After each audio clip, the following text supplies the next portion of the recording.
Well, just to say, my old apartment on St. Mark's Place is now a piercing parlor, and I think it was a German film crew wanted me to go back to the place where we'd had all these salons and events and the hotbed of small press publishing, and so wandering in there, the people didn't have a clue. But I was checking. We used to keep a little time capsule under the floorboard.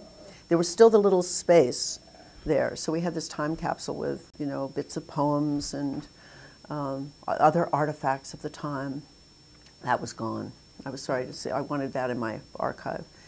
But yes, I think, in some way, and I remember it's maybe in some letter of Creeley's, where poets were also passing tapes around.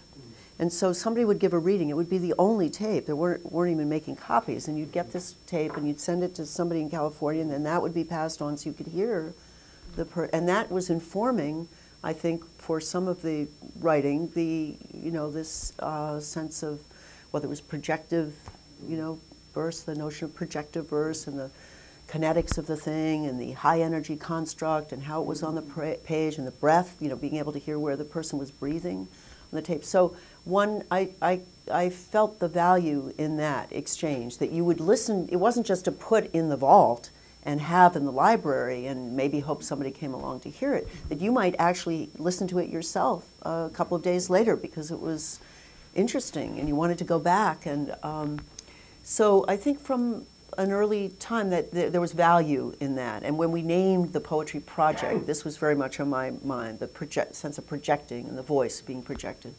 And then the notion of that there's, from the Buddhist perspective and maybe the Hindu Vedic perspective, the idea of this is a dark age, and there's a kind of dumbing down as we see in the culture and the media, and I mean we've all experienced it in various degrees and all involved with, in struggles to create something like the Writers Institute, to create something like keep the poetry project going, Poets House, Naropa, and so on. So one valued these, especially things actually created by artists themselves, where they are involved. They're not just being hired by some administrative hierarchy. They're, the ideas are coming from the grassroots in a sense.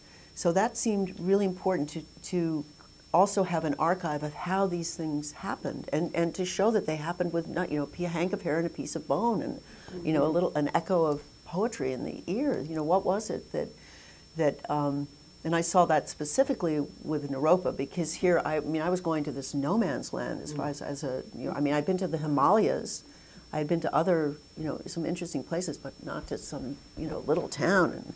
And I didn't even know we had these extraordinary mountains that were so majestic and wild and young mountains compared to what we have in New York State and New England.